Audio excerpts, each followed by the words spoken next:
Hey guys, hope you're all here to hear about robots. That's what we're talking about today. I'm John Danner from Dunce Capital. We have an awesome panel today. Several people who've raised really silly amounts of money, and a couple startups, so a wide variety. So on your board here, we're actually in order. So Paul is right here, then Sharmi, Elnaz, Vikas, and Jason. Pretty much everybody except for Elnaz is focused on STEM instruction with their robots. Elnaz is focused on language learning, so we'll talk a little bit about that. All of these companies are, I think all, we'll find out, are both selling to consumers and possibly schools. Is that true for everybody? Yeah. Mm-hmm. So we'll talk a little bit about that. So what we're going to do, we've got 35 minutes. I'm going to ask a few questions, and then if you guys can think up some good ones, you probably know as much or more than me about robots. I was really honest with these guys. This is not my field of specialization, so I'm learning as we go. Here we go. All right, so first question. I'll play the professional cynic here, and anybody can jump in and answer. Why do students actually need robots? Why can't you do a lot of this stuff on screen or by other means? Anybody jump in? Good. Yeah, I'll take this one, John. Yeah. So learning is essentially a multidisciplined experience, right? And we know that when you learn by doing, it's way more powerful than simply watching someone talk about a subject matter. And we live in a world that's physical. So if you're learning about digital concepts that come to life in the physical world, it's a way more impactful form of education. So using robotics is a fantastic way to bring the lessons of computer science as well as make all lessons that much more hands-on and memorable. But I'm sure you guys have similar things to say. I think one thing that I would add to that, so our focus is on K-5 especially. And when we started the company, our mission was and continues to be to help every child learn to code. And there was research which showed that at that age especially, when the cognitive skills are not as developed as the older ages, or the motor skills are not as defined, hands-on play, physical interaction with physical products is actually a really great learning tool for all the same reasons that Paul mentioned. So that's why we do what we do, which is these robots are critical to that learning skill. The other part that we also find is robots are a great way to take kids out of just a two-dimensional world of a screen. It brings social interaction that's a lot more compelling, teamwork, and all that's critical aspect of learning. You learn as much with other students as you learn just from a device. Cool. So for us, it's a little bit different because our age range is much younger, starting from age 3.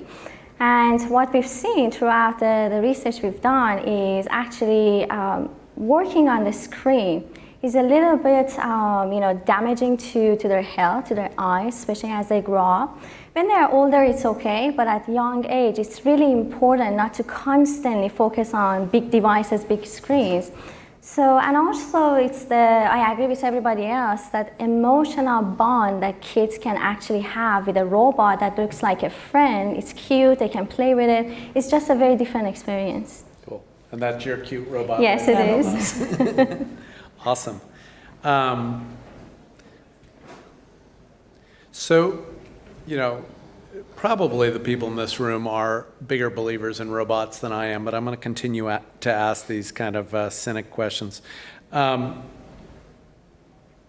I'd love to hear is a story about a student using your robot that makes it clear why a robot is a special and different way for a student to learn. Maybe a student that was having challenges, et cetera, just to get a flavor of what can a robot unlock in learning that would be difficult? I can take that one. So, with SmartGurlz, we focus on girls, really trying to get to that group of of students that are kind of lagging behind and left behind. We do have a serious gender gap worldwide. And how do you get these girls excited, empowered, feeling like this is really fun for them? And one thing that we learned with, for example, our experiences with Black Girls Code is that we were the first ones to bring robots into the New York Black Girls Code groups.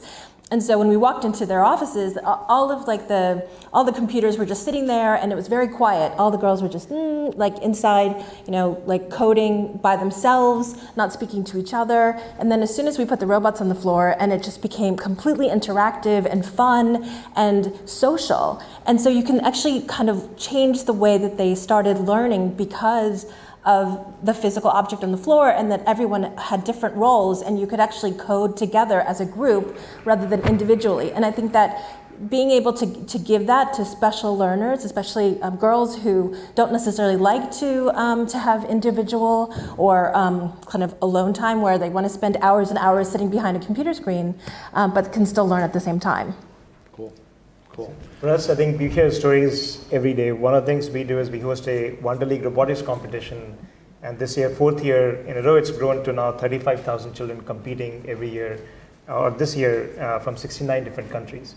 And every time we ask students what they learned the most, what they took away from it, and it's never about programming or about robotics. It's always about teamwork. It's always about how much they have to power through problems to solve. And that really happens because of the nature of the problem itself, which is robots in a physical environment.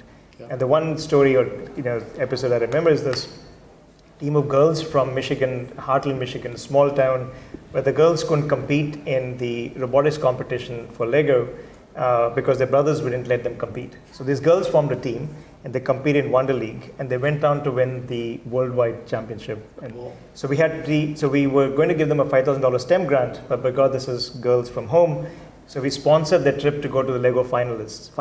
And the funny thing was their brothers didn't get to go. So those are the kind of story that we see of success all the time. That's awesome.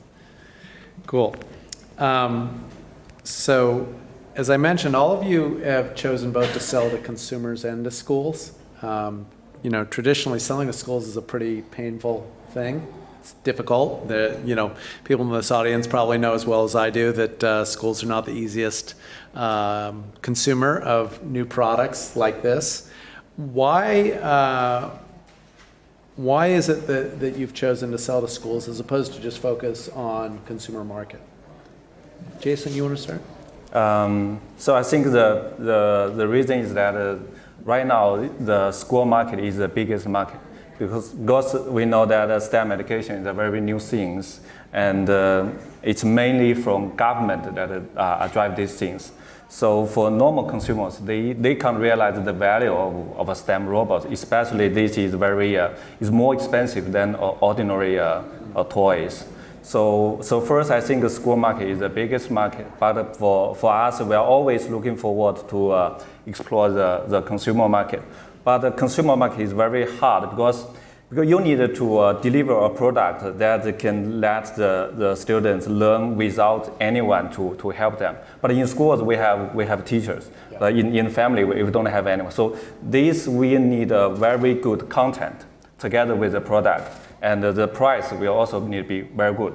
But I think in the future, the consumer market will be a very, very big market. Got it. Yeah. So when we first started out, we were still focused on both consumer and education. And our take was, in order to succeed in consumer, we wanted to make sure that we bring a lot of credibility to the product.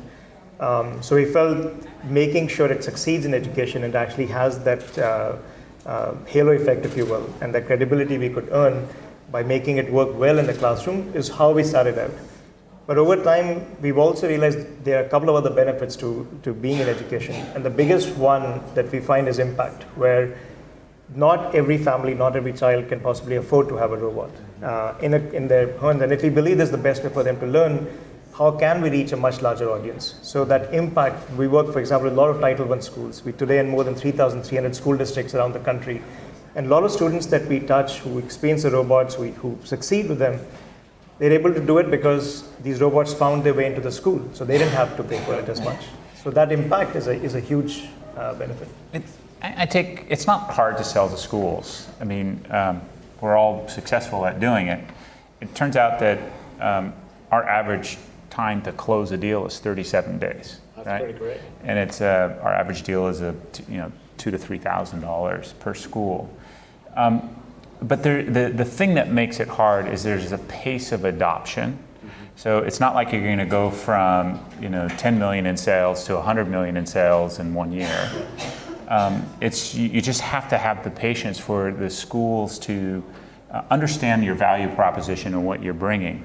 Because there is money for this, and it is a worldwide trend where the schools want to teach this type of subject matter, and they need the tools to do it, and robots are one of the essential tools in order to teach STEM and STEAM-based education.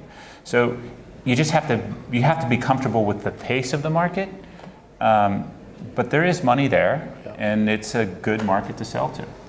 To add to that, actually, based on my experience, I actually see working with schools is getting easier than it was before.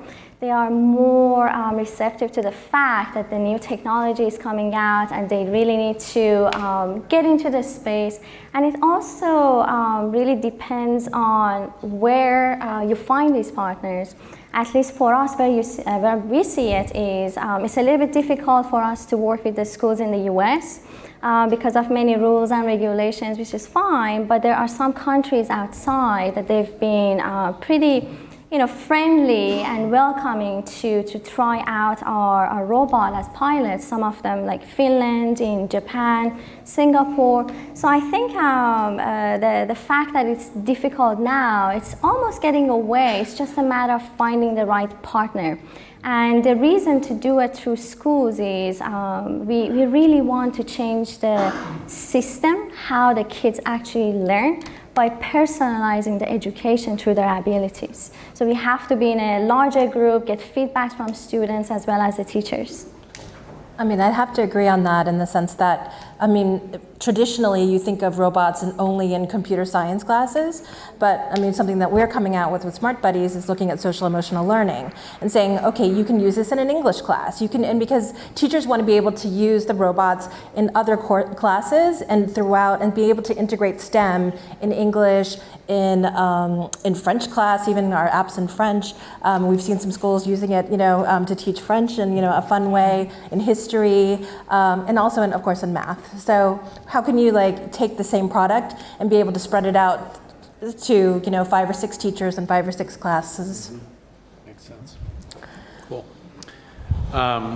So I'm sure everybody here knows about COPPA and all of the requirements that it imposes on privacy.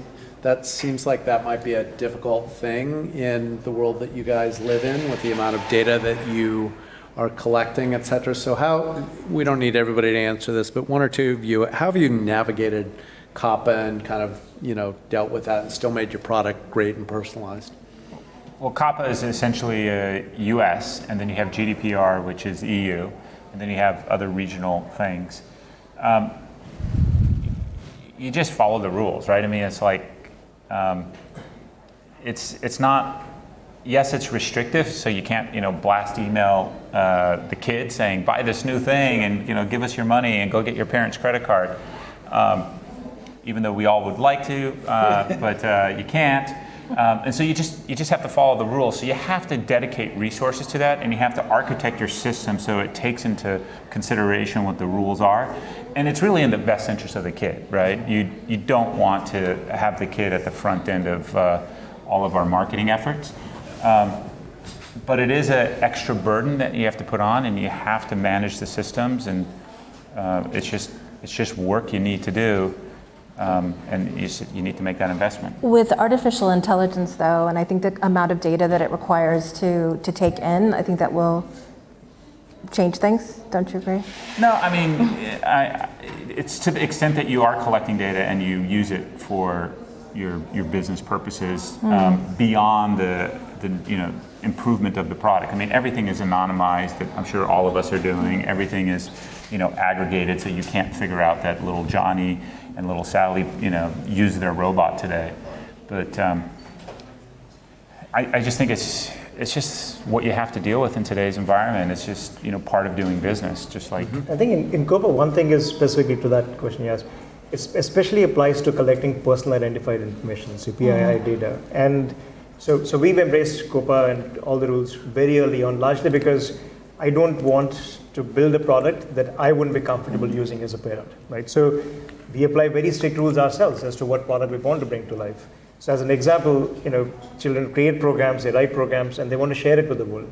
So how do you now enable that sharing and yet make it such that children can't, even by accident, put in information that identifies them, their name, their something or the other. And we're going to go to great lengths to do that. So as Paul said, you have to build in rules into your culture for one. This is not what we do, this is not what we're about.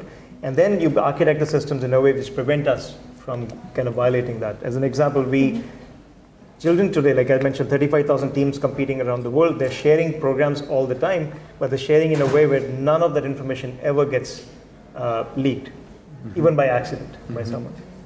But to add to that, based on what we can see in terms of talking with the parents, one thing that we decided to do in our product is to give parents the ability to turn off some of the features, let them know inside the app or our newsletters, instructions, that okay, these are the things that we are collecting, and you have full control over turning off the features, turning it on, and giving them the option to actually feel comfortable sharing what sort of a data.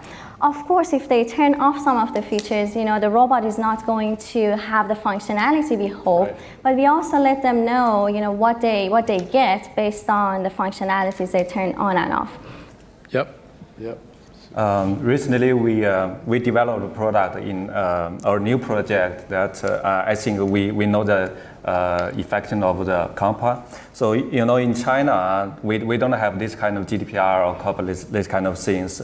So in China, there's one kind of robot which is very popular with a screen, with a camera. They can do a lot of things. They can use AI, newest AI technology. The kids can ask any questions. Yeah, so this kind of robot is very popular in China, but we found this kind of probably isn't exist in the US market. So when we start a project that cooperates with a brand in the US to develop a robot like this, but we know that along with Copa, there are a lot of limitations. Like we can't use the online AI, we just needed. We just can allow to use the offline version. So we need to add a switch on the camera, on microphone, the physical switch, a lot of things. Yeah. So I think this you need to allow to follow this rule and to develop product. Isn't it also more difficult as a Chinese company operating in the United States with collecting data? We saw that with Grindr and with others that the policies are changing and the climate is changing for Chinese companies. Yeah, it's very sensitive. So we are very careful about this. Yeah. Interesting. So one other thing that was curious to me is most of you are building robots that are kind of focused on kind of lower grade levels, kind of K-8. So my daughter, who's finishing high school now, is in first robotics. That's kind of an age where a lot of kids can really do some interesting things with programming of robots, but it doesn't seem to be a market that's been addressed as much, frankly, as younger kids. Why is that? Why have you guys not gone after that yet? Well, we are. We recognize that as well, and we just launched our newest product on Kickstarter called Rover, which is a robotic platform with a really cool integrated control system. It's the same control system that's in all of our other robots, but it's exposed so the child or the young adult can put on a Raspberry Pi or Arduino or Microbit to build on top of it. I think historically you've seen robotics in high school kind of fall into that after-school programs, into the competitions or into the robotics club. And it's just the opportunity around STEM education lends itself really nicely to really self-contained robotics, right? And so once you start building bigger platforms similar to what Jason is doing, you have to, the spectrum of what you need in order to satisfy their needs is very, very broad. And so you need a bunch of little things for whatever they may have in mind. Got it. And so I think you'll see some tightening of that as CS curriculum starts becoming part of more and more high schools, not just AP computer science, but something that all students are having to focus on. And hopefully companies like us are going to build platforms like that that really support that learning. Is anyone else kind of building or thinking about building for high school? We aren't, but I think we made a very conscious choice when we founded the company to focus on K-5. Yeah. And the reason was, when we were looking at this, we saw news from Estonia back in 2012, where Estonia mandated their first graders to learn to code. This is before any other country, anyone else, code.org hadn't launched at that time. So seeing that, the thought question that it prompted to me was, isn't that too young? Like a 6-year-old, 7-year-old learning to code. But then there's research that I found which showed that kids can actually learn that at that age.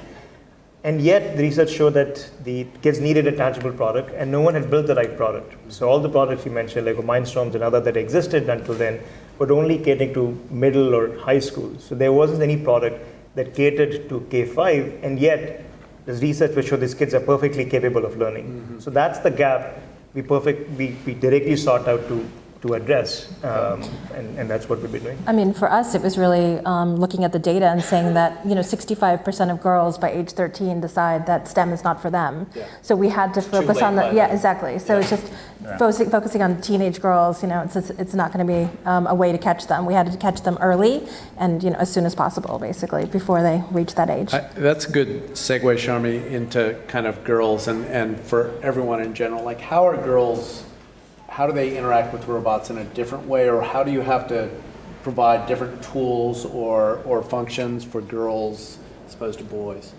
Yeah, I mean, we've really looked at the research on this, and also girls and specifically minorities and how they interact with mathematics and coding and and education in general. And one thing we've noticed is that storytelling is really important. The context for the girl is very important. She needs to know why she's doing something. Boys will happily mess around and be able to do a maze and have it dry and just look at the coolness of the object on the floor, and they're very comfortable with spatial reasoning. Girls are more interested in and why I'm doing it, and they need to create a story around it. So that's why all of our robots have dolls on them, they have characters, they have books. You can create an entire universe and code within that universe. And then, they also have books, so you get to know your character and you kind of create an entire fantasy around your coding. And I think I would second that. I think giving girls a higher purpose of why they're solving a problem is a great tool to engage them. So in our Wonder League robotics competition, for example, every year we've noticed around 46-47% of participants are girls.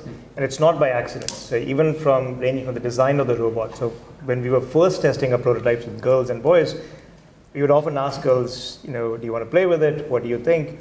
Very often we would hear from girls, it's my brother's toy, it's not for me. And we would ask them why, they wouldn't articulate it. But once we asked them, what does it look like? Very often girls would say, it looks like a car or a truck. And for us, that was a revelation as to children bring preconceived notions to anything they do. So that's why we designed our robots so that it looks unlike anything on this planet. It has 3 legs, it has 1 eye. So it kind of creates a challenge for a child to bring their own perception, their own imagination to play. And that's really led us to bridging that gap between both girls and boys at all ages. Yeah, and what we've seen is, so we don't have products that go that young, right? So our products start a little older. And for us, essentially having a blank canvas allows us to take on anything that the child wants it to take on. So we see a very even split inside the classroom between boys and girls, but not at the younger age. We used to make a bunch of toys for a large media company, and we came to the conclusion that characters will quickly fall into a particular gender. If you put a doll on a product, it's going to be very girls. If you make it something look like a race car, it's going to be very boys. But when you get older, you don't need to keep playing to those gender stereotypes. You can give the child a blank canvas and they'll impart meaning to it. So all of our products are kind of generic and they're just tools. Use it as a tool to figure out what you want. But you can sell a tool once they have that cognitive understanding of what a tool is. At the younger ages, they don't. So yeah, we skew older, but we've purposely stepped away from characters at this age. So I'm going to ask my final question. So if people are thinking of questions, get ready. Here it comes. So this last question for me is for Elnaz. You know, everybody else on this panel is going after STEM and coding, which would be the more obvious, probably, use of robots. You're going after language learning. Why did you decide to do that? Very good question. Thank you. First of all, it's a very challenging area. You know, if you look at the trends in the market, there hasn't been much focus on early childhood education. Gradually, it's getting better and better. And when it comes to language learning, learning a language helps kids to communicate and learn about any other skills available, you know, when they grow up. So it's a building block of learning about anything. And at a young age, when you look at the products on the market, you don't see a utilization of technology, and especially AI, into this category to help young children to learn more and also implement other skills on top of that. So it was a difficult decision. It's very challenging because there are not much resource available for us. Right now, you know, the R&D team is working really hard to gather data. And that means, you know, especially that when the kids talk, they talk very differently than adults. The words are very different. So for one word, we have like 5, 6 variations that we need to utilize, and still we are collecting data. But that data is going to help us to understand more about children's speech pattern, talkativeness, and help them as they grow, because the statistics show, you know, because parents don't have a lot of time to spend with the kids, and as they learn through conversation, we would be an assistant to parents and teachers at that young age by developing a tool for language learning. That's cool. Very Thank good. you. All right. Will somebody that knows a lot more about robots than me ask the first question? So the topic is special education. How does robotics and curricula impact this special population of students? Okay, so I'll repeat the question. In special education, how does the area of robotics kind of affect and impact the special education? So I can at least very briefly talk about it. I'm sure we all have elements to add. So we haven't particularly focused on special ed or special needs in some form, but one thing we've seen is because these robots have such characters and personalities, they have the ability to engage students where often humans can't. And it is mostly by serendipity and by accident we've seen this. So we've seen them being used in many different aspects of special education that we didn't design for or plan for. But this is just a tool that's been effectively used by teachers and in those scenarios. And largely because these robots come with no judgment being applied. They're largely a tool, and it becomes malleable in the hands of a child. So whoever the child is. And that's a great comfort to any child, whether it's, you know, especially in special ed. So that's what we've seen. So, you know, we're lucky to see that, but I don't think we designed for it. Robots are patient, you know, as you mentioned. They don't judge, and especially if we utilize AI, and when the focus is actually on the kid himself or herself, the abilities shine, and there's discussion about disabilities. So that's how they can help to empower children about their abilities and what they can do. Other questions, please? While Okay. we're waiting for a question, I'll tell you one story, which is this one kid, we heard the story from the teacher, says this kid had never smiled. Their parents had not seen this kid smile for years. And then this teacher introduced robots to the environment, and for the first time, the parents saw their kid smile and interact with the robot. And that was a breakthrough, and like the parents were crying to see that happen. So that's something that these characters can bring out, that you didn't expect at times. I mean, one thing we've seen with autism is that autistic students specifically love like coding programs and love to work with robotics. And so you can see like there's a lot of studies, not the studies we've done, but studies that I've read that were quite interesting actually, that started us going down a path of looking at how we could create additional curriculum for them. So, yes. As an educational robot, how important do you think the sensor capability or visual capability is in your robot? So the question is, for educational robots, how important are the sensor capabilities, the visual capabilities to your robots? I think at the end of the day, the question is, what is the child doing with it? And how do they apply it to whatever forms of learning they're doing? So take, for example, camera or visual aspects.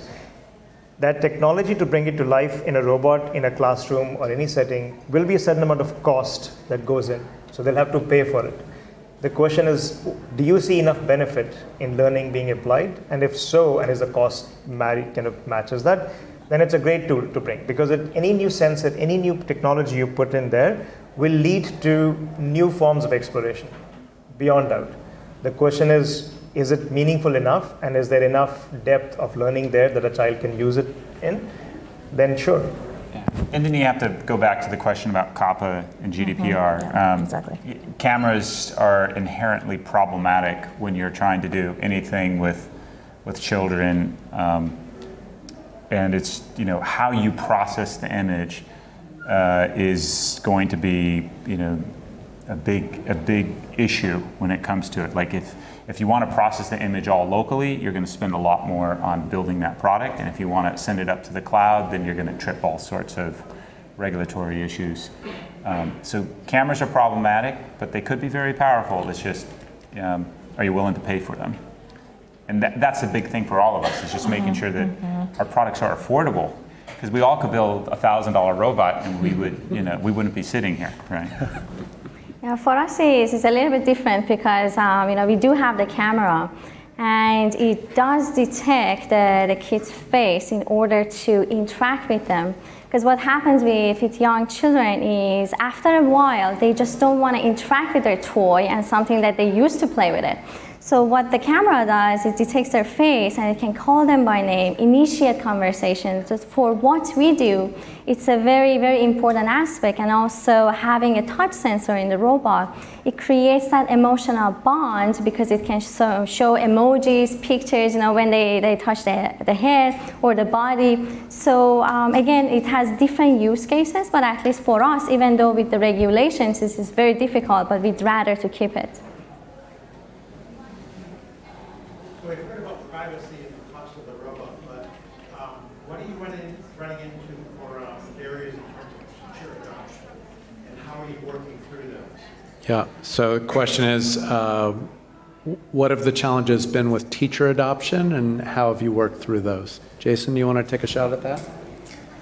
I think that I think now in the robotics classroom is a very big challenge for nowadays teachers. Yeah, but I think. But today's courses, teachers, if they can work as a mentor, not a traditional teacher. The traditional teacher needs to know everything, needs to solve every problem. But now in the STEM classroom, I think the teacher, if he can be a good mentor, he can ask good questions. He can lead how to find solutions for problems. A good guide and coach. Yeah, but that's a hard thing for teachers sometimes, to not be the sage. I mean, many of us started out in retail, meaning that we went direct to consumer, and so it means that we made products that were easy for a child to learn by themselves and teach themselves coding, basically. I mean, that was like the goal for our product. And so if a child can do it on their own, then a teacher can most certainly learn how to do it. So we found that that's been really helpful for teacher adoption. It's like, hey, you know, it's worked with thousands of kids already. But I think it's an important point, which is to grow the market. I think that one of the biggest problems that all of us will have to solve along the way is to get teachers comfortable with teaching coding or introducing that learning in the classroom. So if I ask a teacher to teach Spanish and they don't know Spanish, they won't feel comfortable at all teaching Spanish. But when you ask them to teach coding, it's the same reaction. I don't know how to code. How do I teach coding or computer science to a teacher, to a kids? But I think if they start to explain, they find that actually what Jason said, they can be guides and coaches and catalysts to that learning a lot better. They don't have to be as much of an expert at coding. And two, we all have to, and we are all investing in aspects of teacher training and professional development. So we do very active work on how do we get more teachers trained, comfortable with using these products, comfortable with teaching computer science to kids, and how do they themselves get trained to a level where they feel they're much better at it than they were before. Last word, Paul, you good? I just commend everyone for building awesome products. I think these tools will really bring to life computer science and teach kids the skills they need. And we need more robots. Likewise, thank you, panelists. That was a great session. Thank you. Thank you.